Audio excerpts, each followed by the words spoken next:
सूर्यपुत्र कर्ण के ऐसे शक्तिशाली अस्त्र जिन्हें यदि हनुमान जी अपने ऊपर ना लेते तो कर्ण अर्जुन का वध कर देते।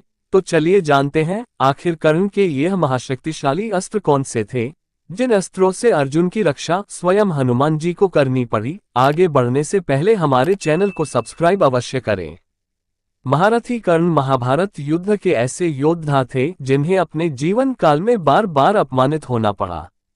जन्म लेते ही उन्हें जन्म देने वाली माता ने त्याग दिया। शिक्षा लेने जब वह गुरु द्रोण के पास गए तो उन्होंने उन्हें शूद्र पुत्र होने के कारण शिक्षा देने से मना कर दिया। तब उन्होंने एक ब्राह्मण का रूप धारण कर भगवान विष्णु अंशावतार परशुराम से शिक्षा ग्रहण की, लेकिन वहां भी उन्हें अपमानित ही होना पड़ा, क्योंकि शिक्षा पूर्ण होने के बाद गुरु परशुराम को जब ये बात पता चली कि ये एक ब्राह्मण पुत्र नहीं बल्कि एक शूद्र पुत्र है, तो उन्होंने कर्ण को एक शापित जीवन जीने को विवश कर दिया। लेकिन कर्ण ने कभी हार नहीं मानी और अपने बाहुबल से भारतीय पौराणिक इतिहास में वो ख्याति हासिल की जिसके वो हकदार थे। आज के इस एपिसोड में हम आपको कर्ण के पराक्रम से अवगत कराएंगे और जानेंगे कि उनके पास वो कौन कौन से अस्त्र शस्त्र या दिव्यास्त्र थे जिन्होंने उन्हें महारथी बनाया। कर्ण महाभारत के वो धर्मिष्ठ योद्धा थे जिन्होंने अधर्म यानी दुर्योधन की ओर से लड़ा था, लेकिन उन्होंने कभी भी युद्ध नीति को भंग नहीं किया और न ही कौरव सेना के सेनापति रहते हुए कोई छल होने दिया। महारथी कर्ण के पास जो सबसे शक्तिशाली अस्त्र था वो था गुरु परशुराम का दिया विजय धनुष।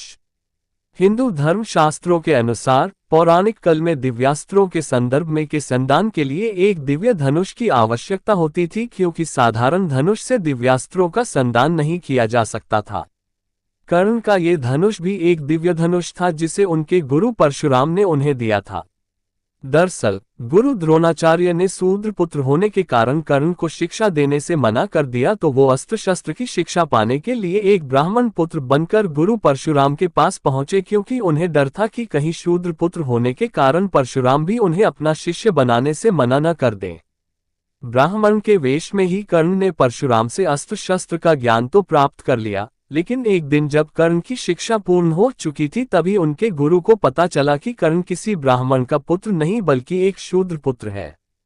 तब अपने क्रोध के लिए विख्यात भगवान परशुराम ने कर्ण को श्राप दे दिया कि तुमने मुझसे धोखे से शिक्षा प्राप्त की है, इसलिए जब तुम्हें मेरी दी हुई शिक्षा की सबसे ज्यादा जरूरत होगी उस समय तुम सब कुछ भूल जाओगे। परंतु जब कर्ण ने वेश बदलने का कारण बताया तब गुरु परशुराम का क्रोध शांत हुआ और उनका मन व्यथित हो उठा। तब परशुराम ने कर्ण से कहा, हे वत्स, मैं दिया हुआ श्राप तो वापस नहीं ले सकता, लेकिन मैं तुम्हें एक धनुष रूपी कवच देता हूं।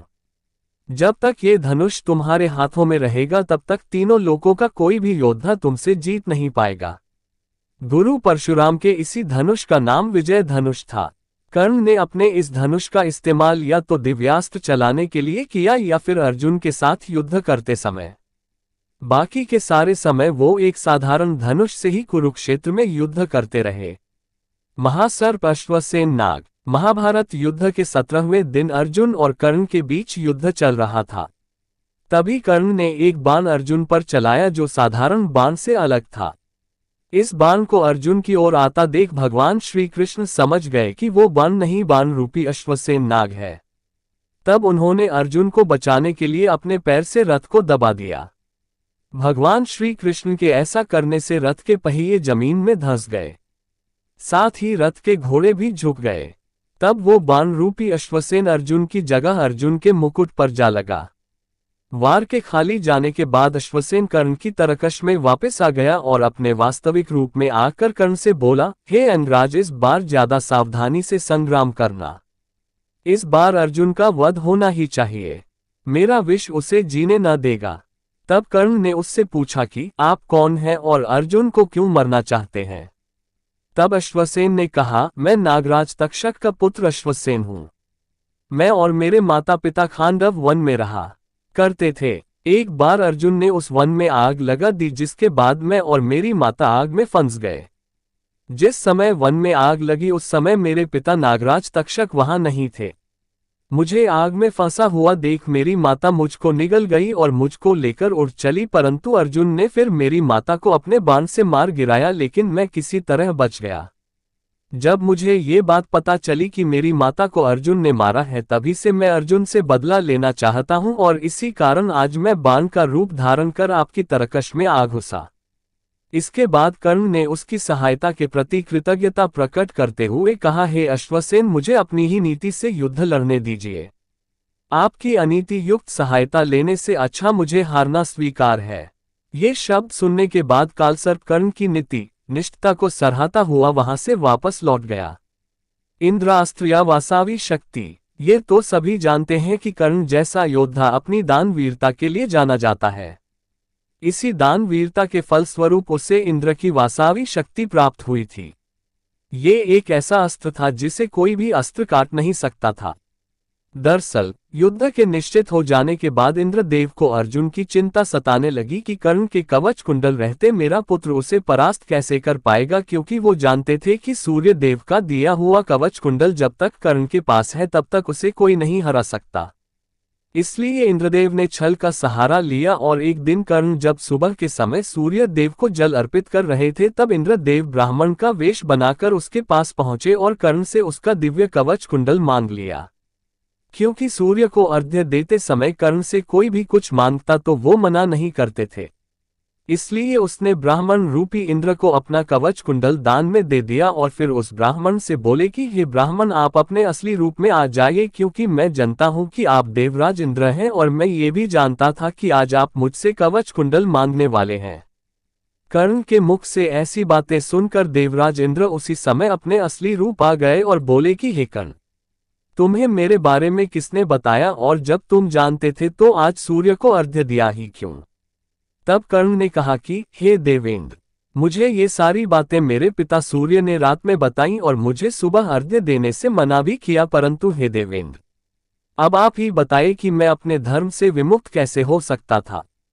तब इंद्रदेव ने कहा कि हे कर्ण, तुम महान हो, इस दुनिया में आज तक तुमसे बड़ा दानी न कभी हुआ है और न पृथ्वी के अंतकाल तक कोई होगा।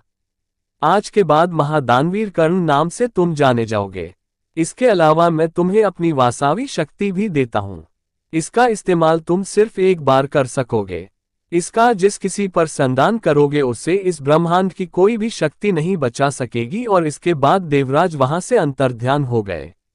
जब महाभारत युद्ध शुरू हुआ तो कर्ण ने अपनी ये शक्ति अर्जुन के लिए बचा के रखी थी, लेकिन भगवान श्री कृष्ण ने भीम और हिडिंबा के पुत्र घटोत्कच को युद्ध में शामिल कर कर्ण को इंद्र की दी हुई वासावी शक्ति को चलाने पर विवश कर दिया।